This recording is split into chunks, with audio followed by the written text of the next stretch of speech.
Hello friends, welcome करको Odisha first live को। Odisha subordinate staff selection commission का तरफ प्रकाश पाई 2279 सेवक सेविका पद एवं यही पद जड़े आप्लाय करने मिनिमम +2 सीटी करने पड़ो और ता सहित ओटीटी क्लीयर करने पड़ो। ये सब जाक ऑनलाइन ही आप्लाय करा जाउची। डेट पड़े आसी 30/12/2024 रु आरंभ होबो एवं तार एंड डेट होची 22/1/2025। से भली आमे जदी देखिबा submission of online application registration कथा में कहले एबे सबमिशन ऑफ ऑनलाइन एप्लीकेशन 30/12/2024 रु आरंभ होची एवं 31/1/2025 रे शेष होची। जोटा को आमे एसएसडी बोली कहउथिले बा आश्रम स्कूल बोली कहउथिले सेवक सेविका पद बाहरी गला।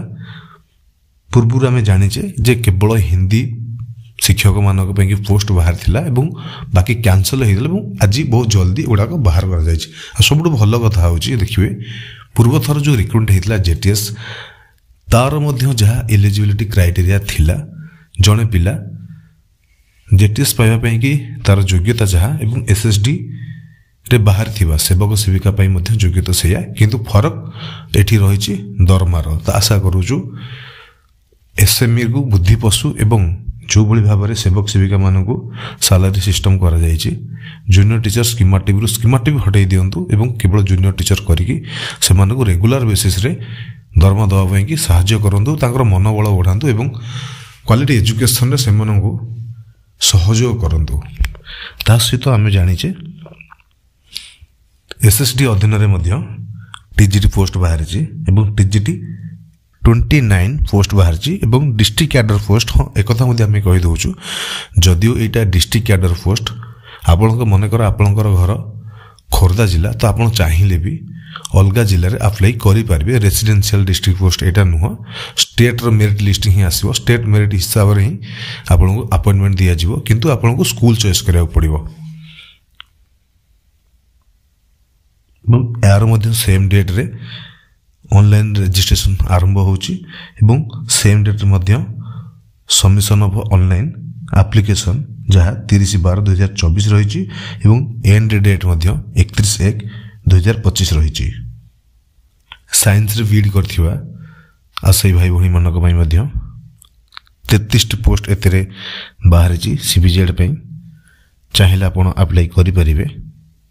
ओवरऑली सब वर्गर टीचर मानक वैकेंसी बाहरी गला। पूर्व हिंदी बाहर थिला एवं एबे समस्तों ये पोस्ट बाहर पीसीएम 29 पोस्ट बाहर। तो फटाफट आप अप्लाई करूँ तो बहुत जल्दी आप अप्लाई कर दिंतु। ऑलरेडी डेट आरंभ हो गलानी अप्लाई करिवार 29 तारिख रु अप्लाई करा जिवो।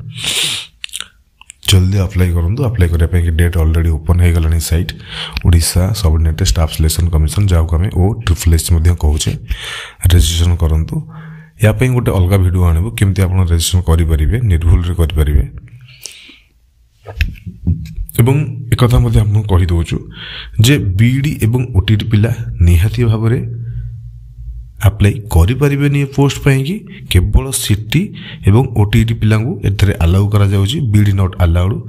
एनएस पिला कथा जदि कहिबा ताले माननीय सुप्रीम कोर्ट जो राय आसी तापर जदि आप देखिए तो एनएस पिला एलिजिबल होउछंदी एवं एई पोस्ट रे जो माने एबे जूनियर टीचर स्कीमाटिक जॉइन हेचंती से माने अप्लाई करि परिबे से माने परीक्षा देई परिबे।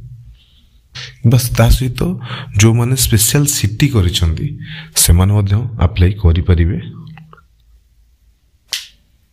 तो आज यही थिला आज एसएसडी पे किछि सूचना। आशा करूची आपन पाखरे किछि सूचना पहुंच पारुथिबो। जदि किछि डाउट थाए निहाती कमेंट बॉक्स रे जणांतु। आमे चेष्टा करबो आपनकर डाउट को क्लियर करिया पे कि परवर्ती नोटिफिकेशन को अपेक्षा करिबा। समस्त पाखे तो ऑलरेडी पहुंची सारी थी कौ जिले में केते पोस्ट वैकेंट पड़ी। तो प्रिपेरेसन लगी पड़ू। आपण समस्त को बेस्ट ऑफ लक। धन्यवाद। देखा नूतन एक वीडियो रे।